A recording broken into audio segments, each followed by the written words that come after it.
dear students, I welcome you all. Today we are going to learn the second poem, Indian Weavers. This poem is written by Sarojini Naidu. Sarojini Naidu was a political activist, a feminist, and the first Indian woman who became the president of Indian National Congress. आज आपण जी कविता अभ्यासणार आहोत त्या कवितेचं शीर्षक आहे Indian viewers. Indian viewers ही कविता सरोजिनी नायडू यांनी लिहिलेली आहे.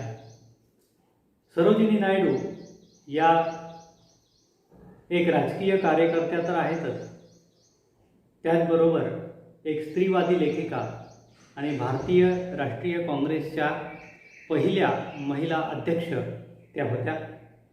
शी was an important figure in Indian struggle for independence. भारताच्या स्वातंत्र्य लढ्यामध्ये देखील एक महत्त्वाच्या व्यक्ती त्या होत्या. Sarojini Naidu's work as a poet earned her the name of Nightingale of India. Sarojini Naidu यांनी कवयित्री म्हणून जे कार्य केलेलं आहे त्या कार्यामुळं त्यांना नाइटिंगेल ऑफ इंडिया असं म्हटलं जातं. Later she became the governor of the United Provinces in 1947, becoming the first woman to hold the office of the governor in independent India. स्वतंत्र भारताच्या पहिल्या गव्हर्नर म्हणून 1947 नंतर सरोजिनी नायडू यांची नियुक्ती करण्यात आली.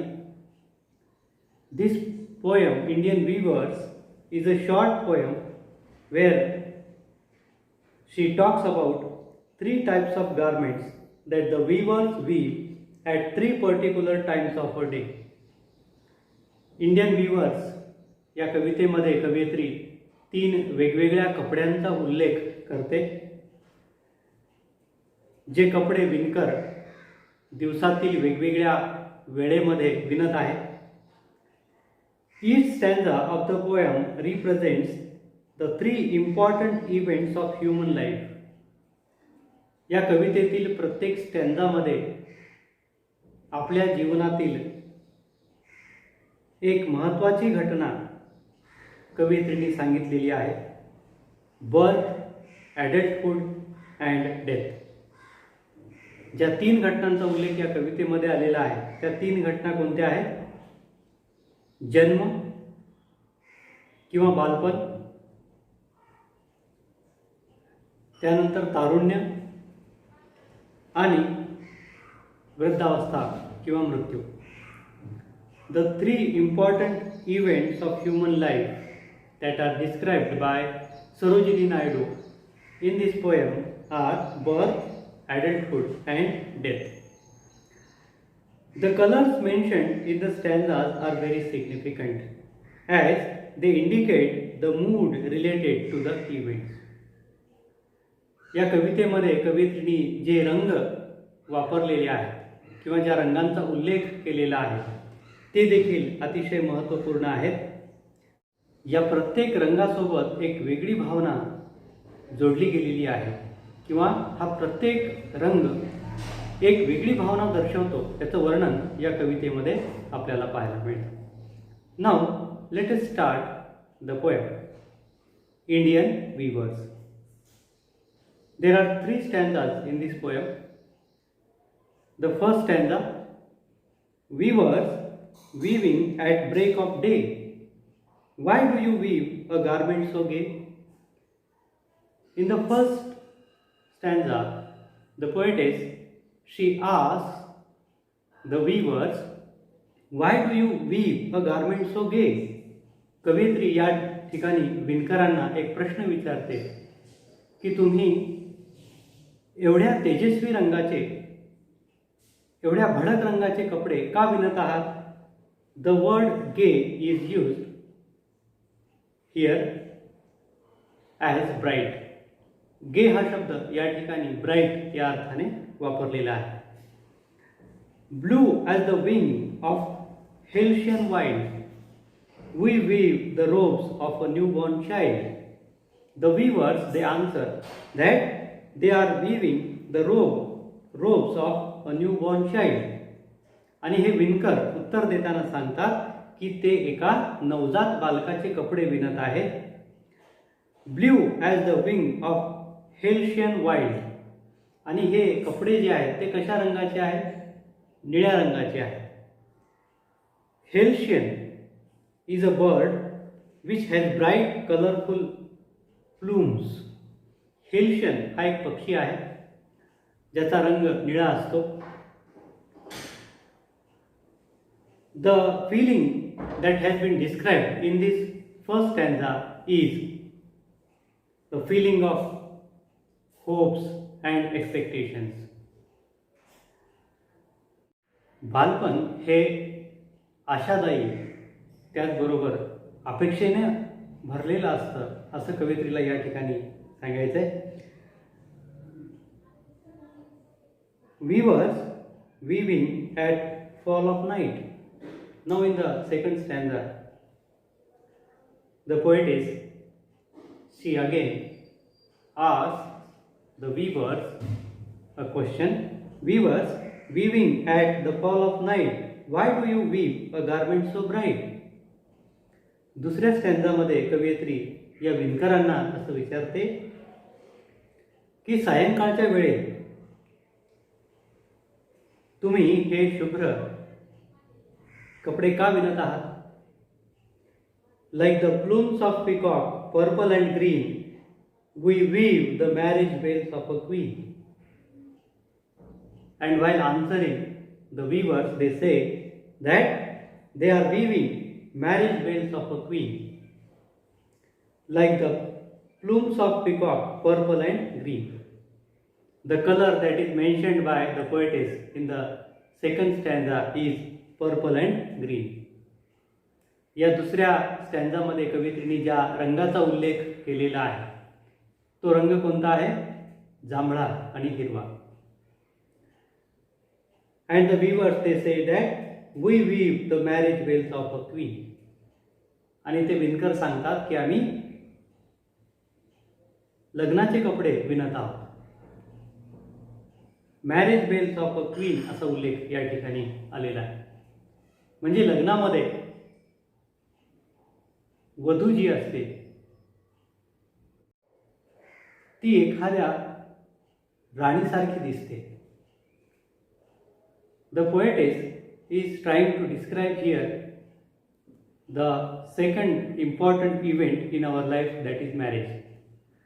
कवयित्री या ठिकाणी आपल्या आयुष्यातील एक महत्त्वाची घटना दर्शवण्याचा प्रयत्न करते आणि ती घटना म्हणजे लग्न किंवा विवाह.